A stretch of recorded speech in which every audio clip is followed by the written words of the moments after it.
하나님께 오늘 주시는 말씀 잠언 28장 15절부터 28절입니다. 구약성경 942쪽입니다. 잠언 28장 15절부터 마지막 절입니다. 가난한 백성을 압제하는 악한 관원은 부르짖는 사자와 주림공 같으리니 무지한 지리자는 포악을 크게 행하거니와 탐욕을 미워하는 자는 장수하리라. 사람의 피를 흘린 자는 함정으로 달려갈 것이니 그를 막지 말지니라. 성실하게 행하는 자는 구원을 받을 것이나 굽은 길로 행하는 자는 곧 넘어지리라. 자기의 토지를 경작하는 자는 먹을 것이 많으려니와 방탕을 따르는 자는 궁핍함이 많으리라. 충성된 자는 복이 많아도 속히 구하고자 하는 자는 형벌을 면하지 못하리라. 사람의 낯을 모아주는 것이 좋지 못하고 한 조각 떡으로 말미암아 사람이 범법하는 것도 그러하니라. 악한 눈이 있는 자는 재물을 얻기에만 급하고 빈궁이 자기에게로 임할 줄은 알지 못하느니라.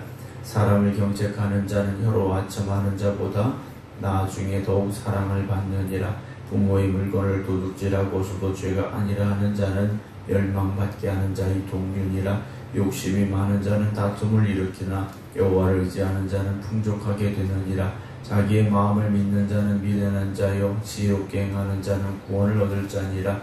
가난한 자를 구제하는 자는 궁핍하지 아니하려니와 못본체 하는 자에게는 저주가 크리라. 악인이 일어나면 사람이 숨고 그가 멸망하면 의인이 많아지느니라. 아멘. 할렐루야. 오늘도 하나님께서 기도하는 여러분들의 삶을 주관하시고 하나님의 크신 은혜만 더하여 주시기를 주의 이름으로 축원합니다. 온라인으로 함께 예배드리고 계신 김정문 장로님, 박정순 권사님, 안금영 권사님, 이은실 권사님, 정정희 집사님, 나화연 권사님, 김효옥 권사님, 이미경 권사님, 박성준 권사님, 이숙자 권사님, 김미화 권사님, 유기양 권사님, 김선정 성도님, 김성자 권사님, 김경호 장로님, 한친환 권사님, 이송배 권사님, 종옥봉 권사님, 주님의 이름으로 축복합니다. 우리가 살다 보면 결국은 이제 사람과의 관계 속에서 많은 일들이 일어나게 되죠. 우리가 계획하고 뜻하는 대로 일이 이루어지기도 하지만 전혀 뜻밖의 상황들이 예기치 못했던 일들이 또한 일어나기도 하는 것들을 우리가 마주하게 됩니다. 우리가 계획하는 대로 사실 모든 게 되지는 않다라는 거겠죠. 그러나 중요한 것은 우리가 아무리 뜻하고 계획할지라도 그 뜻하고 계획함조차도 하나님이 주신 지혜에서 시작이 되어져야 되고 그 모든 일을 이끌어가고 계신 분이 하나님이심을 믿음으로 또한 우리가 살아갈 수 있어야 됩니다. 우리가 잠언의 말씀을 이제 계속 나누어 갖고 있는데요. 잠언이 말하고 있는 성공이란 결국 무엇이겠는가? 돈 많이 벌고 어떤 세상의 명예를 얻고 이런 것은 아니다라는 것이죠. 하나님을 경외하는 믿음의 삶, 하나님의 말씀에 순종하는 삶, 우리가 그런 길로 가야 된다라는 것을 잠언은 계속해서 우리에게 말씀해 주고 있습니다. 또한 우리가 당장 내 눈앞에 보이는 이익을 쫓아가는 사람이 되지 말라는 거죠. 세상은 당장의 어떤 이익이나 성공을 우리에게 보여주면서 우리를 유혹한다라는 겁니다. 그러나 주님께서 이끄시는 길로, 주님께서 먼저 가신 그 길로, 또 주님이 오라고 말씀하시는 그 길로 가는 것, 그게 바로 생명의 길이 되어지고 축복의 길이 됨을 잊지 마시기를 다시 한번 주님의 이름으로 부탁을 드립니다. 오늘 15절부터 이제 마지막 절 말씀인데요. 오늘 15절에 보게 되면 이제 가난한 백성을 압제하는 관원이 나옵니다. 가난한 사람, 이 사람들은 도움이 필요한 사람들이죠. 위로가 필요한 사람들이고 어떤 도움의 손길이 필요한 사람들인데 이 가난한 사람들을 압제하는 관원이 나옵니다. 가난한 사람들을 억누르는, 또 가난한 사람들을 더욱 힘들게 만드는 그런 사람들인데 이 사람들을 뭐라고 표현하느냐? 부르짖는 사자와 줄인 곰 같다라고 말합니다. 울부짖는 사자요, 굶주린 곰. 이들은 뭡니까? 잡아먹으려고 한다는 거죠. 가난한 사람을 도와줘야 되는데 오히려 힘없고 연약한 사람들을 집어삼키려 하는 사람들, 이들이 뭐냐? 악한 관원들이라는 겁니다. 16절에도요. 무지한 치리자는 포악을 크게 행하거니와 탐욕을 미워하는 자는 장수한다 그랬습니다. 무지한 치리자, 지혜가 없는 통치자겠죠. 이 지혜가 없는 통치자는요, 사람들을 억압하고 악한 일을 일삼습니다. 그리고 탐욕을 미워하는 자는 장수한다 그랬는데, 부정한 이득을 취하려고 하지 않는 사람은요, 오랫동안 산다라고 되어 있습니다. 우리가 살면서 다른 사람들을 억압하고 어떤 부당한 이익을 취하려고 하는 사람들이 아니라 정직하고 바른 길을 가려고 사는 것, 그것이 하나님이 주시는 장수의 축복을 누리는 길이 또한 되어진다라고 잠언은 말하고 있습니다. 17절입니다. 사람의 피를 흘린 자는 함정으로 달려갈 것이니 그를 막지 말아라 라고 되어 있습니다. 사람의 피를 흘린 자, 이 사람은 어떤 사람이냐? 사람을 죽인 사람입니다. 사람을 죽인 사람은 끝내 쫓겨다니는 사람이 된다는 거죠. 그런데 그를 막지 말라라고 되어 있습니다. 아무도 그를 도와주지 말라는 겁니다. 그의 저지른 죄에 합당한 대가를 받도록 내버려 두라는 거죠. 이 사람은 어떤 사람입니까? 사람을 죽였다라는 것이죠. 18절에서는요. 성실하게 행하는 자는 구원을 받을 것이나 굽은 길로 행하는 자는 곧 넘어진다라고 되어 있습니다. 성실하게 행하는 사람은 구원을 받습니다. 흠이 없고 바르게 사는 사람들이죠. 하나님의 말씀 앞에 부끄럽지 않은 사람들입니다. 이들은 구원의 길로 가게 되지만 굽은 길로 행하는 사람, 이 사람들은 어떤 사람입니까? 그릇된 길로 가는 겁니다. 하나님의 말씀과 반대의 길로 가는 사람들이죠. 이 사람들은 어떻게 됩니까? 넘어지는 사람이 될 수밖에 없다라는 거죠. 오늘도 우리가 어떻게 살아야 될 것인가? 하나님의 말씀에 의지해서 하나님의 말씀에 순종함으로 흠이 없고 성실함으로 살아가는 저와 여러분들이 되기를 주의 이름으로 축원합니다. 그래서 하나님이 함께 하시고 은혜 주시고 능력 주시고 구원하시고 축복하시는 그 길을 가야 되죠. 19절입니다. 자기의 토지를 경작하는 자는 먹을 것이 많으려니와 방탕을 따르는 자는 궁핍함이 많다 그랬습니다. 자기의 토지를 경작하는 자, 이 사람은요, 자기 땅이 있어서 농사 짓는다라는 말보다는 밭을 가는 사람입니다. 그러니까 맡겨진 일에 성실하게 최선을 다하는 사람, 게으르지 않는 사람이죠. 부지런하게 일하는 사람들은 먹을 것이 많다라는 겁니다. 넉넉한 삶을 살 수 있지만 방탕을 따르는 자는 궁핍함이 많다 그랬습니다. 방탕함을 따르는 사람은 어떤 사람이냐? 헛된 것을 꿈꾸고 헛된 길을 향해 가는 사람들이죠.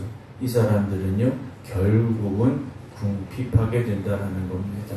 우리가 우리의 주어진 삶이 다른 사람과 비교해서 좀 힘들 수도 있고 어려울 수도 있고 만족스럽지 못할 수도 있죠. 그러나 우리의 삶에 항상 최선을 다하시기 바랍니다. 작은 일에 최선을 다하고 충성을 하면 하나님께서요, 더 큰 일을 맡겨주시고요, 더 큰 은혜와 축복을 주실 줄로 믿으시기 바랍니다. 20절 충성된 자는 복이 많아도 속히 구하고자 하는 자는 형벌을 면하지 못한다 라는 말씀이 있죠.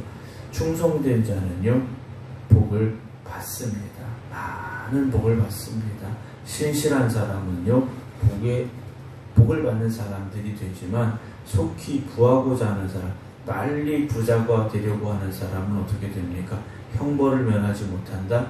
죄의 길로 가기가 쉽다라는 거죠. 저희도 말씀을 드렸습니다만 세상은 빨리 성공하는 길, 빨리 부자가 되는 길, 이런 것들을 우리에게 놓고 유혹을 한다는 거죠. 그런데 그 길은 결국 바른 길이 될 수가 없다라는 겁니다. 일확천금을 노린다? 이게 정상적인 방법으로 될 수 있는 게 아니라는 거죠. 그래서 우리 항상 정직함을 가지고 하나님이 주시는 말씀에 따라 바른 길로만 가려고 힘써야 됩니다. 21절에 사람의 낯을 보아주는 것이 좋지 못하고 한 조각 떡으로 말미암아 사람이 범법하는 것도 그렇다라고 되어 있습니다. 재판할 때 이 사람 나하고 아는 사람이니까, 나하고 어떤 관계가 있으니까 하면서 판단하는 건 옳은 게 아니라는 거죠. 왜냐하면 물론 우리가 뭐 팔이 안으로 굽는다라고 이야기를 합니다만 재판할 때는 공정함을 잃지 않아야 됩니다. 어떤 경우에는 밥 한 그릇 때문에 죄를 짓는 사람도 있다라는 거죠. 빵 한 조각 때문에 죄를 짓는 사람도 있다라는 겁니다. 우리가 뭐 재판장은 아닙니다만 항상 우리가 다른 사람들과의 관계 속에서 어떤 뭐 나하고 좀 친하니까, 나하고 가까우니까 이것이 아니라 정말 정확하고 또 분별 있는 그런 판단을 할 수 있어야 되는 그런 지혜가 필요한 시대에 또한 우리가 살고 있음을 고백하게 되죠. 22절에 악한 눈이 있는 자는 재물을 얻기에만 급하고 빈궁이 자기에게로 임할 줄은 알지 못한다 그랬습니다. 악한 눈이 있는 사람은 어떤 사람이겠습니까? 죄악에 눈이 어두워진 사람입니다. 죄악에 눈이 어두워진 사람은요, 부자가 되는 데만 바쁘다는 것. 어떻게 돈을 많이 벌까? 어떻게 좀 내가 뭐 더 많이 가질 수 있을까? 여기에만 급하다라는 거죠. 그런데 언제 궁핍함이 자기에게 닥칠지도 모르며 살아가는 어리석은 사람이라는 겁니다. 돈 많이 벌려고 열심히 돈을 쫓아갔는데 오히려 그 반대의 상황이 말 수도 있는데 그걸 알지 못하고 그저 재물을 얻으려고만 악한 길도 가고 욕심의 길도 가고 그렇게 산다라는 거죠. 우리가 세상을 살면서 물론 돈이 우리에게 주는 넉넉함과 여유로움이 분명히 있습니다. 그러나 돈이 만능이 아니라는 것을 우리가 알아야 됩니다. 돈이 있으면 다 된다. 이건 맞기도 하지만 틀리기도 한 말이지 않습니까? 중요한 건 돈이 아니지 않습니까? 천지 만물을 창조하신 하나님입니다. 하나님의 은혜를 구하시고 하나님의 도움을 구할 수 있는 여러분들이 되시기 바랍니다. 23절에 사람을 경책하는 자는 혀로 아첨하는 자보다 나중에 더욱 사랑을 받는다라고 되어 있습니다. 아첨하는 사람은 잠깐은 사람들의 귀를 즐겁게 하고 사람들의 마음을 가져올 수 있겠죠. 하지만 경책하는 사람, 이 사람은 어떤 사람입니까? 다른 사람들을 꾸짖고 바른 길로 가라고 말하고 충고하고 권면하는 사람이죠. 근데 시간이 지나고 보면 당장 내 귀에 듣기 좋은 소리를 했던 사람이 아니라 좀 나에게 싫은 소리를 했더라도 내가 바른 길로 가도록 이끌어준 사람, 이 사람이요 고맙다는 말을 듣게 되는 겁니다. 우리가 사사건건 다른 사람들을 책망하고 뭐 훈계하다는 말씀은 아닙니다. 어제도 말씀드렸습니다. 정말 가까운 사이라면 그들을 위해서 기도하고 그들을 이끌어줄 수 있는 그런 마음을 우리가 가져야 되겠죠. 그리고 반대로 누군가 나에게 충고하고 또는 바른 말을 할 때 저 사람이 나를 아끼기 때문에 이런 말을 하는구나. 저 사람도 나한테 이런 말 하려고 얼마나 많이 생각했을까. 우리가 그런 마음을 가지고 들을 수 있다면 그런 말을 들을 때 기분 나쁜 게 아니라 저 사람 나를 사랑하는구나 라는 마음을 가지고 들을 수 있어야 되는데 우리의 귀가 너무 얇다 보니까 어떻습니까?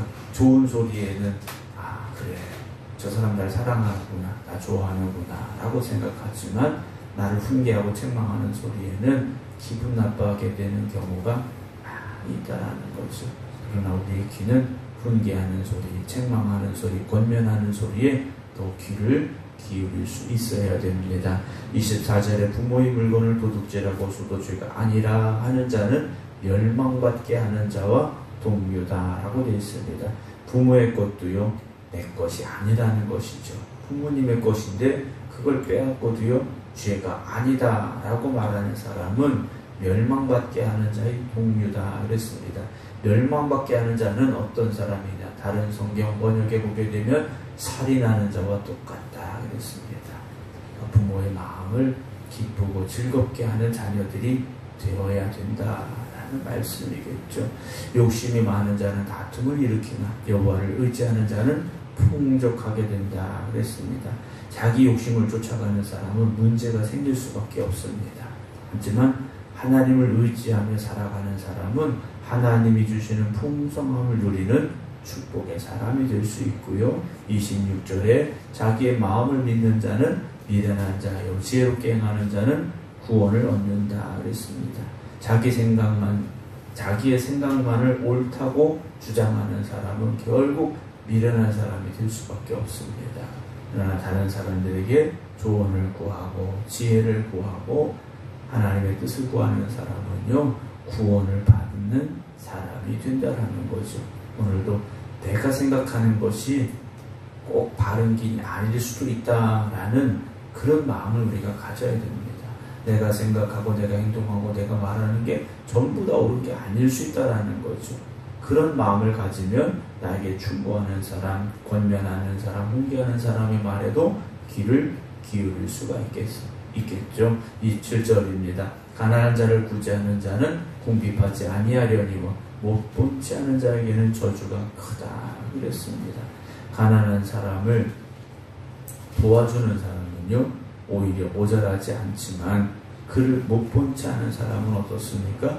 저주가 크다 그랬습니다. 하나님께서 그렇게 갚아주신다라는 거죠. 악인이 일어나면 사람이 숨고 그가 멸망하면 의인이 많아진다 그랬습니다. 불의한 사람들이 권력을 잡으면 사람들이 몸을 숨깁니다. 그러나 그런 자들이 망하게 되면 의인이 세상에 나타나게 된다라는 말씀이겠죠. 오늘 우리가 살아가는 삶은 우리가 뜻하고 계획하는 대로 되지 않을 때가 참 많다라고 아까 말씀을 드렸는데요. 그럴수록 하나님 앞에 지혜를 구하시고 하나님의 말씀을 따라 살아가는 것이 우리에게 있어서 복된 길임을 잊지 마시고 날마다 하나님을 경외함으로 우리에게 지혜 주시고 능력 주시는 하나님의 도우심 가운데 살아갈 수 있는 저와 여러분들이 되기를 소망합니다. 그래서 오늘도 하나님이 이끄시는 길, 하나님이 가라고 명령하시는 길, 그 길을 걸어갈 수 있는, 그래서 세상의 유혹을 뿌리치고 말씀에 순종하는 우리 모두가 되어져서 우리 인생이 성공하는 인생, 하나님이 함께 하시는 인생, 하나님이 축복하시는 인생 되어지기를 주님의 이름으로 축원합니다. 기도하겠습니다. 우리가 세상을 살아가기에 세상이 우리에게 보여지는 화려한 길, 성공의 길을 가려고 할 때가 많이 있습니다. 그러나 세상이 우리에게 보여주는 그 길이 아니라 하나님이 말씀하시고 명령하는 길을 갈 수 있는 저희들 되게 하여 주시옵소서. 오늘도 하나님이 주시는 지혜를 간구합니다. 하나님 우리에게 말씀하여 주시옵소서. 때로는 우리가 잘못된 길로 그릇된 길로 가려 할 때 하나님 우리를 책망하시고 훈계하여 주시어서 그 말씀이 우리에게 들려질 때 깨닫게 하시고 하나님이 이끄시는 길로 다시 나아갈 수 있는 지혜와 결단이 우리에게 있게 하여 주시옵소서. 오늘도 이 하루 기도하는 하나님의 자녀들 주님께서 능력의 팔로 붙잡아 주시옵시고 은혜의 품 안에 품어 주시옵시사. 주님과 함께하는 기쁨이 있게 하시고 주님이 주시는 축복을 누리는 삶이 되게 하여 주시옵소서. 이제는 우리 주 예수 그리스도의 은혜와 아버지 하나님의 극진하신 사랑하심과 성령님의 감동, 감화, 교통하심이 오늘도 하나님 우리에게 지혜를 더하여 주시옵소서. 기도드리는 모든 성도들 위해 이제부터 영원토록 함께 하시기를 간절히 축원하옵나이다. 아멘.